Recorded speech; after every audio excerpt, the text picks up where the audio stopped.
exploding these nuclear weapons ended up basically acting as beacons to a number of ET races in our general area. The primary energy pulse that occurs in one of these explosions sends an energy that feeds back through the fabric of space-time.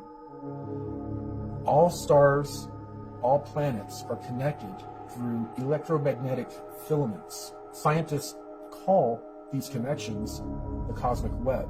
It looks like a giant spider web all throughout the cosmos. When a nuclear explosion occurs, it sends a feedback through this cosmic web. This is a problem because these extraterrestrials not only communicate through this cosmic web, but they actually travel through it from star to star. Therefore, when we detonated these devices, we sent out a signal saying not only are we at a certain level of advancement, but we're not at a certain level of advancement spiritually. A single Navy operative went into Germany. This is like 1939. He didn't believe this, but there was very strange organizations and different research groups all over, not just Germany, but in the occupied countries too. And strangely enough, Germany was putting in production fantastic vehicles. They didn't have wings on these aircraft. They didn't have empennage or tails. They had landing gears. Some of them were triangular shaped. Some were rectangular shaped. Some were round shaped, like a saucer. And so he, being a spy for the Navy, found out all of these fantastic situations that were going on inside of Germany. And this is an important point. Instead of him going to his boss, coming back to the United States, he went directly to the Secretary of the Navy, Forrestal. Forrestal gets tapped on the shoulder. He gets told, don't select a Navy officer to head up these operatives. What? He's told to select somebody who had never been in Annapolis. Now, almost every Navy officer, whether they're a one-star or lieutenant commander, they've all been through Annapolis to learn how to be a Navy officer. It turns out Forrestal is told that every book in the libraries, every book in the colleges, every book in the universities, every book on this planet is misinformation. It's misinformation.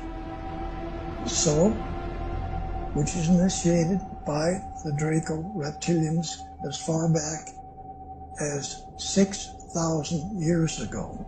The reptilians really came into control and started to be able to manipulate what was going on the face of the planet about 6,000 to 7,000 years ago. It is true that they have different masking technologies to be able to be in a room and look like a human, but usually they're in underground bases in various places on the globe, as well as in a huge area in Antarctica. The southeast region has a large number of underground caverns that are kept extremely warm, too warm for humans, by geothermal heat. It's a perfect place for all of these colonies that the reptilians have. They're basically cities, huge cities with millions of them. So, the Secretary of the Navy selects Rick Abada. He's not even an American. He comes over here with his family. He goes to school here. He goes to the second year in high school. He leaves school. He joins the Navy as a third-class seaman, works his way up in the Navy. Now he's a commander, okay? That commander is selected by the Secretary of the Navy to head up all of these operatives to go back into Germany and find out what's going on.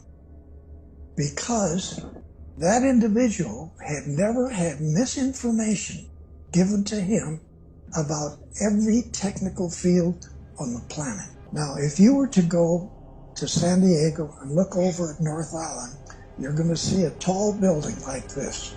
There's a small office in the top of that building, which is a secret office for the Admiral. This is where the operatives come to.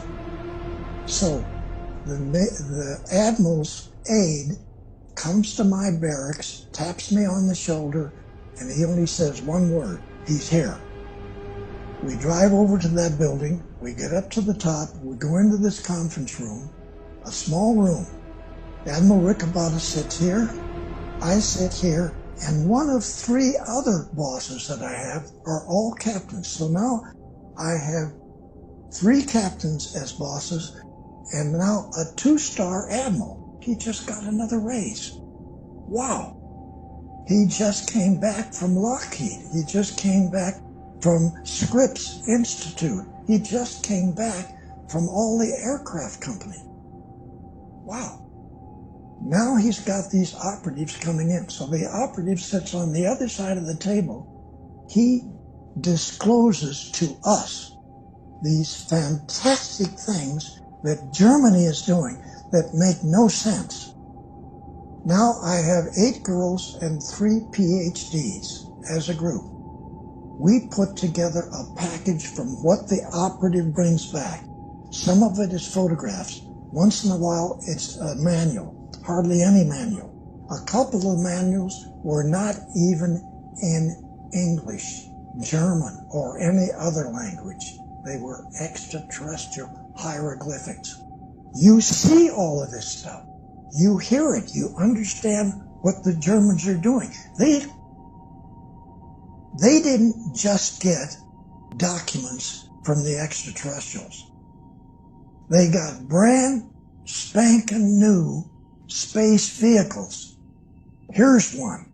Here's another one. Here's. They brought these. They take you inside. They show you how to drive it. So they put me in a secret laboratory which is designing not flying wings like Northrop does, okay? These are just a fuselage with no wings and no tail. Half airplane, half spaceships. This is what Northrop was designing. Our first spaceships are U.S. Navy attack class submarines. We put together programs that went all the way out into the galaxy, not just this galaxy. The military-industrial complex, back when they were testing a lot of the technology that they had received from the Nazis after World War II, as well as from ETs, when they were doing proof of concept testing, they had attached this technology to a regular submarine, and then they flew it out of our atmosphere. That was the first time that they were really able to fly a vessel out of our atmosphere using electrogravitic technology. The reason that they used the submarine was, of course, because they were self-enclosed. The crews that served on them were used to serving 6 months or more away from home, having all of their supplies with them, and they had the psychology of being able to handle those tight quarters for such a long time. The technology developed to a point to where they developed the finances, this financial schemes, to begin to build out fleets of these long cigar-shaped craft. Some of them were kilometer long or longer, and they could make them longer by putting in sections. And the sections were modular, just like in modern submarines. They could take apart the fuselage and pull out sections. It could, one of these modules could be set for like 3 or 4 months as a laboratory for a bunch of different scientific programs. And then at its next time at port, the modules are swapped out, and then it's a hospital ship. The modules swapped out the next time, and it's a troop transport, or it's just a long-haul freighter. So these ships are very modular, and in the beginning they were using power systems that were nuclear. Then they moved to thorium type of electrical generation, and then they moved to some sort of zero-point electrical generation, and that is what they currently use. This is totally unreal that this happened like in 1942 on this planet. Extraterrestrial come from who knows where out in the galaxy. Germany gets to be the country that these Draco reptilians pick out to do 2 types of missions. One, to remove all of the people that Hitler didn't want in his country, and every one of them around the planet. 2, to take every man, woman, and child on this planet and put them in slave factories, men, women, and children, to build and construct all these different types of Draco Navy space battle group ships. This may sound like insanity. This is what happened. The closest we ever came to having technologies and the existence of non-terrestrials go public was actually in 1962-63. I'm told through Alliance sources that President Kennedy was indeed going to make some announcements, and also make announcements that he was going to take drastic steps against some of these secret societies that were running the planet. Therefore, they worked through the CIA to have him eliminated. When he was eliminated in a very public way, the cabal came into power in a very public way. They had been controlling things very covertly up until that point, but since then they have overtly controlled the destiny of the United States.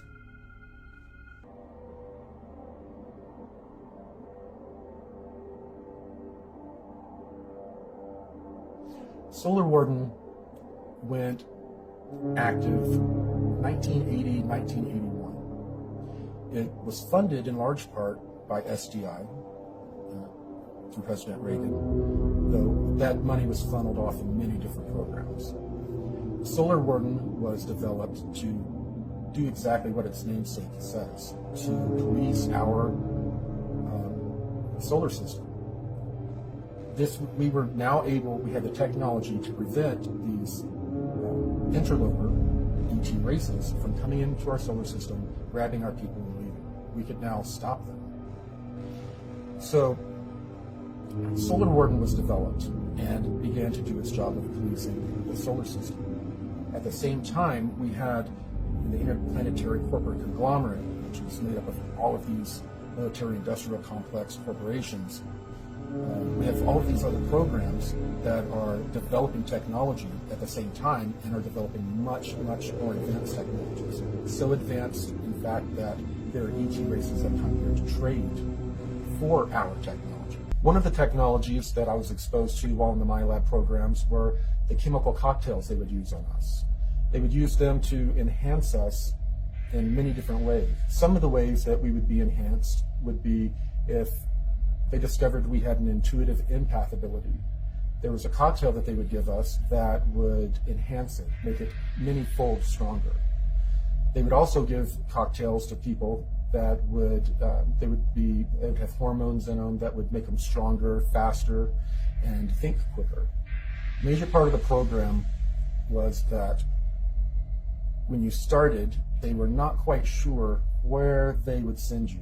A lot of the kids that were in these programs, they would end up in different syndicates here on the Earth working for the Cabal, and a small percentage, very small, would end up going into the secret space program. The reason so few went into the secret space program was that most of the participants, almost all of the participants, are pulled from various military branches. They bring people in to the military, send them through training, testing, find out where their skills lean, and if they have the fortitude for this type of mission, and then they're invited in or drafted in, and they'll serve a 20-year term. And this is referred to as a 20 back. And after that 20 years, they're actually age regressed and regressed back in time using the technology that was handed to us by non-terrestrials. And then they were buttoned up in time and placed back in their life. And then they finish out the rest of their military term and then return to civilian life, having no memory of serving in the secret space program. The whole point of regressing people back in time after serving in the 20 and back and wiping their memory has to do with a deal that was made with an extraterrestrial group that gave us that technology. There's a Nordic group that are engaged in a time and space battle with a reptilian group. This battle's gone on for many thousands of years. At the end of my training, it started to become pretty clear that I had done very well in the intuitive empath training. I'd done very well in the rest of the general training that I was given. And I was starting to be introduced to non-terrestrial beings. So it became very obvious that I was going to be interacting with non-terrestrials, and I assumed it was going to be in an off-world environment. Little did I know that I was going to be drafted in this program when I was 16 years old. And it was during my Christmas break, between the age of 16 and 17 years old. I turned 17 in February. I was taken from my room. I was then taken to Carswell Air Force Base. I was then transported to the moon, where I sat and signed a bunch of papers that were non-disclosures, were just a big stack of papers signing my life away when I wasn't even 17 years old yet. The Lunar Operations Command is a moon base, and it was built out originally by the Germans in the late 1930s, early 1940s. While they were building this complex, they had utilized an ancient alien building that was not too terribly far away. They had found a bunch of these buildings on the moon, and they had found one of the buildings that they were able to patch up with some of the concrete they made from the local regolith. They then were able to pressurize it and use it as a base of operations while they built out the Lunar Operation Command. After a number of years, and after Operation Paperclip, it served its purpose and integrated the Nazis into the military-industrial complex, the LOC was handed over to the Americans. When approaching the moon from Earth in an electrogravitic craft, you will find the moon will be at a distance, and then it will grow very quickly in front of you. And then the next thing you know, you are above the surface. You will then fly in the electrogravitic craft at breakneck speeds, except you don't feel inertia. You find yourself hugging maybe 90 feet, 300 feet above the lunar surface, going at incredible speeds until you reach a crater. And then you find yourself orbiting a crater. The person piloting the craft radios in requesting permission to land. You don't see anywhere to land. All of a sudden, a little haze kind of occurs, and then there's a base. It's the Lunar Operation Command. And as you fly down and over, there is a control tower where they control the air traffic. As you fly around this base to make your final approach, you see a secondary crater. And as you fly down into that crater, it's fairly deep, and you end up popping out into a lava tube section, where you immediately see a giant building built into the middle of that lava tube that blocks it. And it's built kind of like the shape of a bell. And it looks like the outside of a battleship almost, the way it's built. You then fly in and land in the bay, and you're now at the Lunar Operation Command. It turned out that for many decades, while we were developing the technology to try to fight some of the negative ETs, there were extraterrestrials that were coming into our solar system, were coming to our planet, would swoop down and kidnap people and leave, and then take them and trade them off into some sort of galactic slave trade display. After a while, the benevolent powers that be decided, you know what, this is a commodity. If we start calling our own people and trading them off to these extraterrestrials, we can get trinkets, we can get technology, we can get biologicals, and that's what happened. They would trade human beings for biological samples, much like what Emery Smith would end up receiving in his lab and doing different experiments on. And they would also get technology, and they would trade the humans off. The humans would go off to be used in any number of ways. Humans are very coveted. People aren't only leaving to be food for reptilians. That's a small percentage. Most of them are being used for their skills. Humans are very well known for our engineering, our creativity, our ability to bring things from our mind and create them and engineer them. And strangely enough, we're coveted and used in that fashion.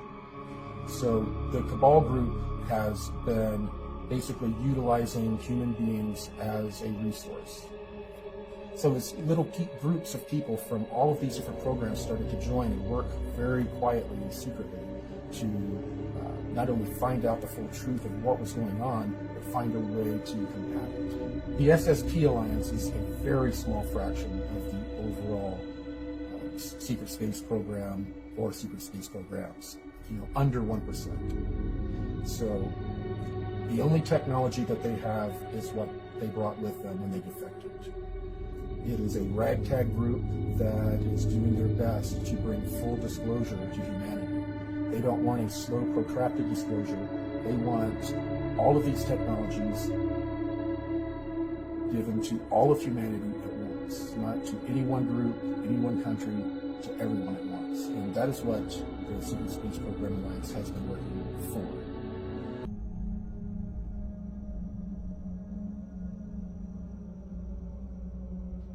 After the inauguration, the president signed a number of secret memorandums stating that he wanted the release of advanced technology, and a lot of this technology was involved in the space program, and he was very aware of it.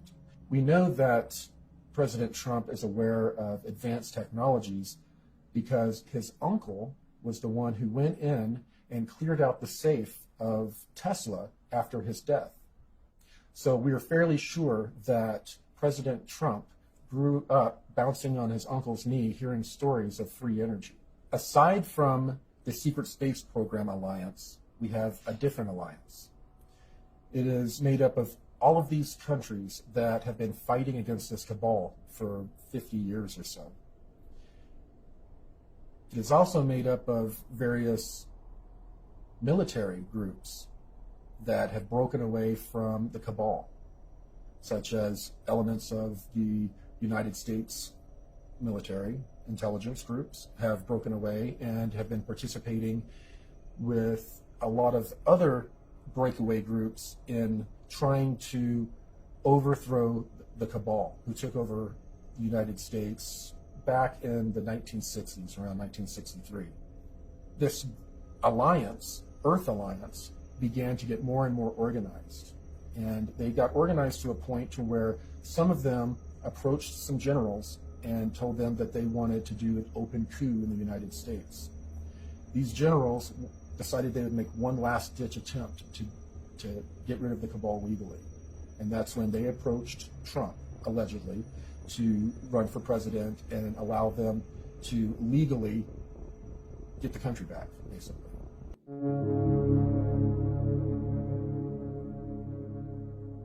So how do we hear all of this information and not feel disempowered? How does it not feel hopeless?